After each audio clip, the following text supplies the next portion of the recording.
16 लाख है।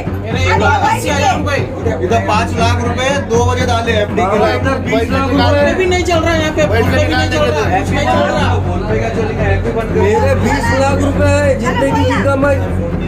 एक रुपए जमा करा ले, रोज के 200-300 जमा करा ले पैसे। पैसे नहीं है पर आज दुकान 2 बजे की बात है। क्या देर की नहीं, 2 बजे बोलना था ना, एक शब्द बोलना था, भाभी ये पैसे मत भरो अभी। पर दिख रहा नहीं क्या, पब्लिक बोल के इतना भी बोले तो बस हो जाता था। कितने पैसे भरे तुम? 5 लाख रुपए भरी, 1-2 रुपए भी नहीं भरी। तुम्हारी कितनी है?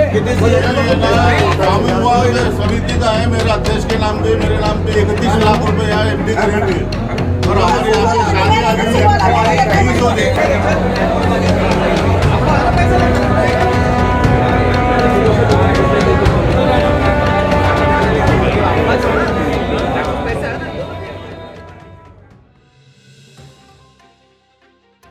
महाराष्ट्र के जालना शहर की प्रसिद्ध जालना मर्चेंट बैंक इन दिनों गंभीर आर्थिक संकट से जूझ रही है।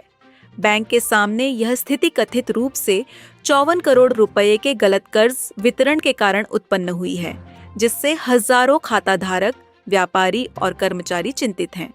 प्राप्त जानकारी के अनुसार इस बैंक की स्थापना स्वर्गीय मोतीराम अग्रवाल ने की थी और अल्प समय में ही इसने क्षेत्र में अपनी एक मजबूत पहचान बना ली थी। लेकिन उनके निधन के बाद बैंक का संचालन कथित रूप से गलत हाथों में चला गया, जिसके चलते अब यह संकट उत्पन्न हुआ है। बताया जा रहा है कि बैंक के चेयरमैन सीए गोपाल अग्रवाल के भाई नरेंद्र अग्रवाल, जो पहले बैंक में मैनेजर पद से वर्ष 2016 में सेवानिवृत्त हो चुके थे, उन्हें पुनः मानधन के आधार पर मार्केट यार्ड शाखा का मैनेजर नियुक्त किया गया। इसी दौरान वर्ष 2023 से 24 में उन्होंने कथित रूप से 54 करोड़ रुपए का कर्ज पंचमुखी कुरुंगल नामक व्यक्ति के स्वामित्व वाले 10 वेयरहाउस गोदाम के आधार पर मंजूर किया। आरोप है कि इन वेयरहाउस में लगभग 170 किसानों का सोयाबीन रखा गया था और उन्हीं के नाम पर फर्जी रसीदें बनाकर यह भारी कर्ज वितरित किया गया। कर्ज मंजूरी के दौरान आवश्यक जांच पड़ताल और नियमों की अनदेखी किए जाने की बात सामने आ रही है। नियमों के अनुसार जब किसान अपने माल को वापस लेने के लिए कर्ज चुकाते हैं, तो बैंक की ओर से नो ऑब्जेक्शन सर्टिफिकेट NOC जारी किया जाता है। लेकिन इस मामले में वेयरहाउस मालिक द्वारा बिना किसी वैध प्रक्रिया के माल को बेच देने या अन्यत्र स्थानांतरित करने की आशंका जताई जा रही है। हालांकि इस पूरे मामले की जांच अभी लंबित है। इस कथित घोटाले में बैंक के chairman CA Gopal Agarwal, manager Narendra Agarwal और संचालक अनिल सोनी तथा मनोहर शिंगारे की भूमिका पर भी सवाल उठाए जा रहे हैं।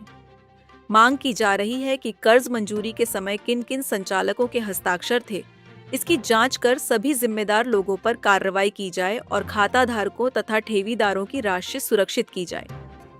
बैंक के लेन देन पूरी तरह ठप हो जाने से स्थिति और भी गंभीर हो गई है।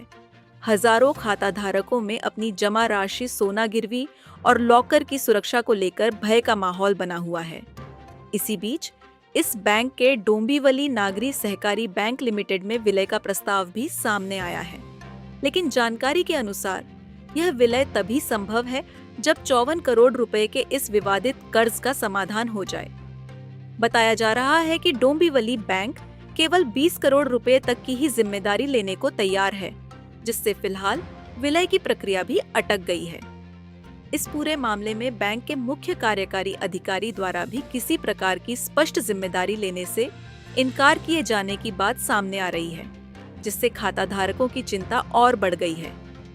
फिलहाल पूरे प्रकरण की निष्पक्ष जांच और दोषियों के खिलाफ कड़ी कार्रवाई की मांग जोर पकड़ रही है, ताकि आम नागरिकों की मेहनत की कमाई सुरक्षित रह सके।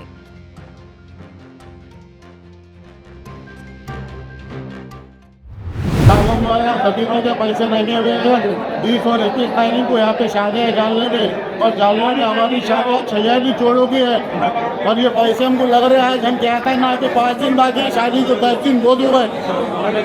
अभी हमको स्कूटा लेना है, अनाज के पैसे देना है, नाकाल समाज के पैसे भी हम 2 घंटे से खड़े हैं। तो यहाँ पे कैशियर नहीं है क्या? कैशियर नहीं है यहाँ पे, वो कैशियर ही बात है। अभी वो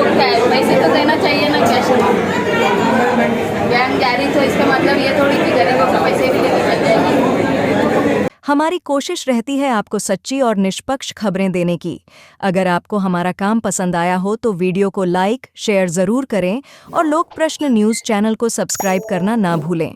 साथ ही बेल आइकॉन दबाकर नोटिफिकेशन ऑन कर लें ताकि हर अपडेट आप तक सबसे पहले पहुंचे। अगली खबर में फिर मिलेंगे, तब तक के लिए नमस्कार।